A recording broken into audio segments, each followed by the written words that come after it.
Hello everyone, welcome back to new video.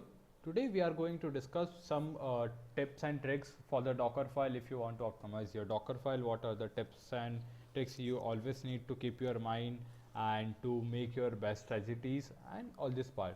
So I already have created my this blog. I will be sharing you link into the description. You can go and you can check out my blogs. So we are going to see some tips and tricks for optimizing your Dockerfile. So what is the basically Dockerfile? If you know about a Docker, we generally run the command like Docker PS, Docker, something like Docker images, Docker containers. All right. So in the containers, then we go inside the containers tree, then we install something like Python, then we run multiple commands, then we copy.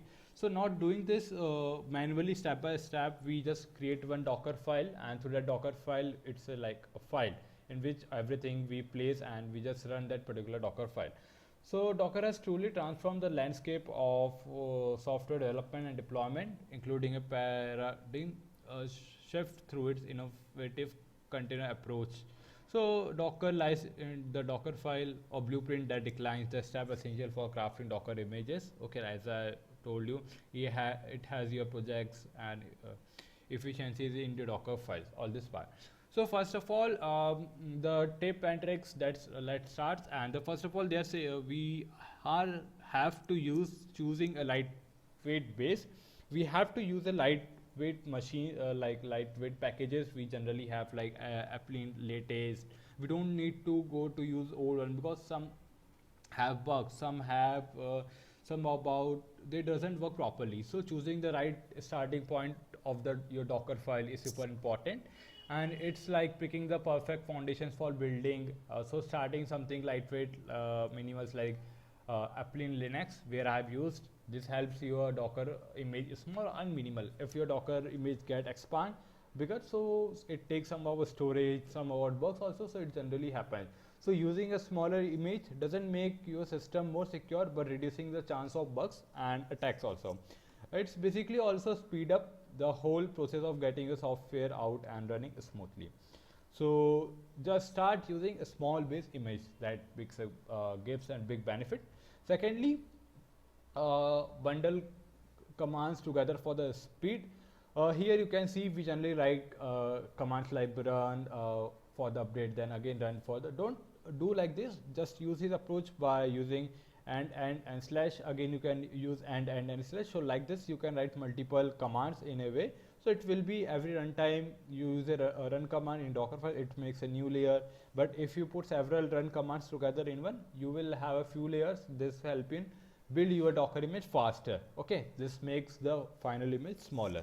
All right, this thing. Then coming third, we have get more done with multiple stages, like not creating one Docker file, and in that Docker file creating multiple stages for the build stage, for the production stage, for the deployment stage. So just defining everything into the one Docker file. This makes like quite simpler and speeding up your Docker file.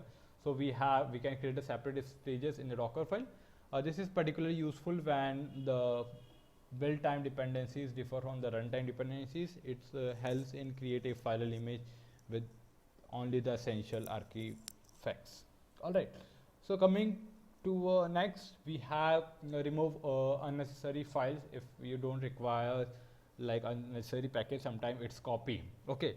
So we generally use this particular command to copy all the files and all those things. If you don't require, so we don't need to copy that unnecessary part, because sometimes the files can also have the bugs and it can create a cost to you. So only include the necessary files for your application to run this command, run the Docker file smoothly. Then coming forward, to make the most Docker caches to speed up the things, we generally use Docker build caches smartly by arranging your instructions. You can install dependencies like frequently changes, more frequently changes, like just install dependencies which we require only.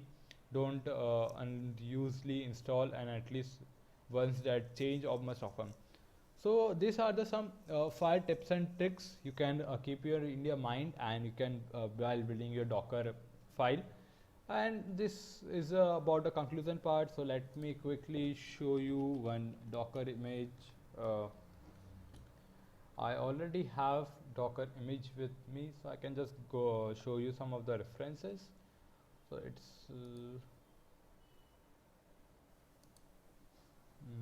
let me get lab pipelines, and in that GitLab pipelines I already have my Dockerfile.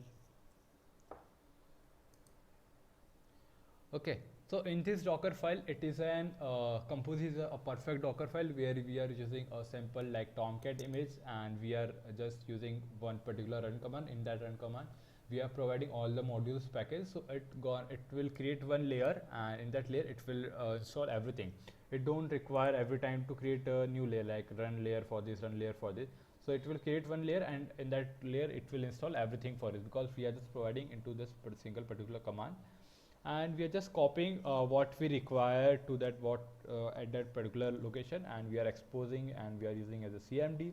So this is a perfect somewhere Dockerfile. You can use the references also, and it will be helpful while building your Dockerfile. It makes you a smart move towards creating a Dockerfile. So alright guys, thank you so much for watching this video. If you have any quick query, you can ask me comment section, and if you like the video, please share and subscribe. I will be attaching this both Medium, this blog link and this Dockerfile link. You can also contribute from your side. If you see and if you want to add something, you can just suggest me in the comment section.